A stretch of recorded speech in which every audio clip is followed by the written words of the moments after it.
Ayan mga ka-happiness, yung ating coffee bendo. Di ba, inayos ko nakaraan yung kanyang pricing.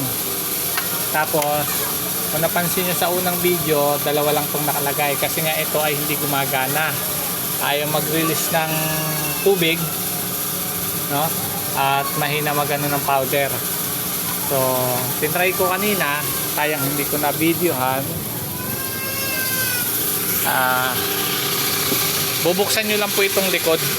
Yan, itong likod bubuksan nyo, tapos counting yan 1, 2, 3.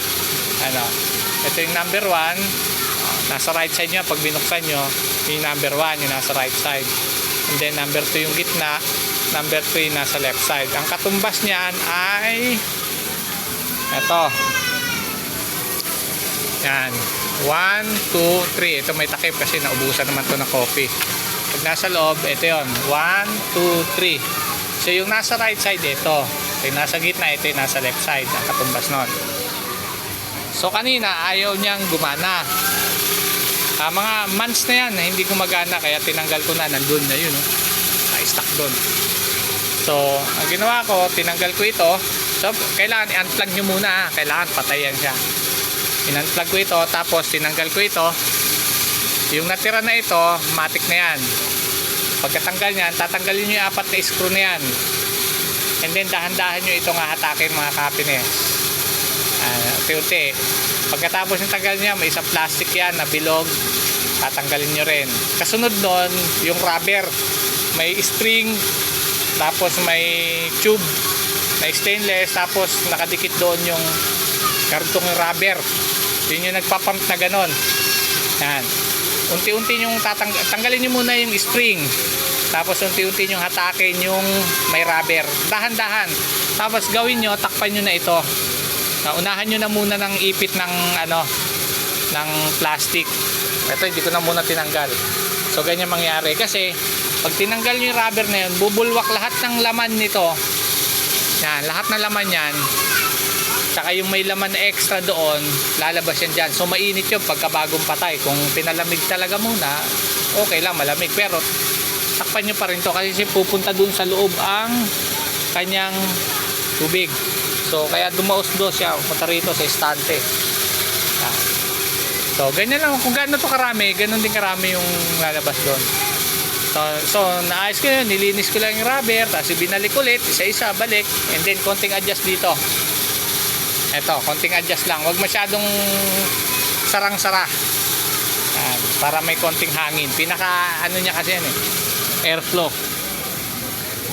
So, now ay iti-testing natin kung gagana na.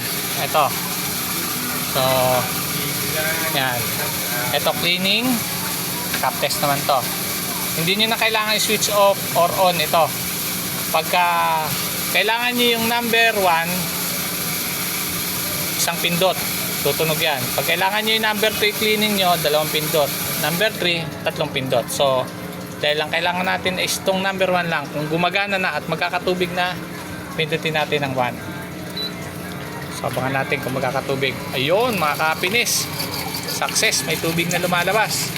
Ayun, mainit na siya. Mainit na.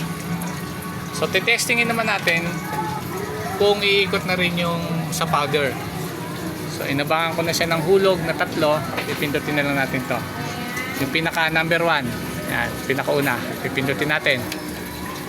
So, ayan. Lalabas si caps. Ayun, umikot na siya mga ka-happiness. And then, tumalabas na rin ang tubig. So, ayan na. Successful ang ating linis mga ka-happiness. Magana na yung unang set ng coffee, yung number 1. So ayan na, okay na siya. So ito, maganda itong panghilamos, pampaputi na mukha. So ayan mga ka-happiness, okay na yung ating coffee bendo. Pwede na nating linisin yon para malagyan na siya ng another flavor. So ayan, kunin natin. So ayan, 8 ounce. Ito na po yung sinit natin na na price. 35 piso na. So, ito ang nilagay natin para hindi naman masyadong, di ba? Coffee Bendo, 15 peso per cup. Yan, nagprint na lang ako niyan. Tapos, para hindi naman masama sa kalooban nila, ito mababasa rin nila. Coffee Bendo, mukhang mahal, masarap naman. Diba? So, yun lang mga Kapinis. Bye-bye!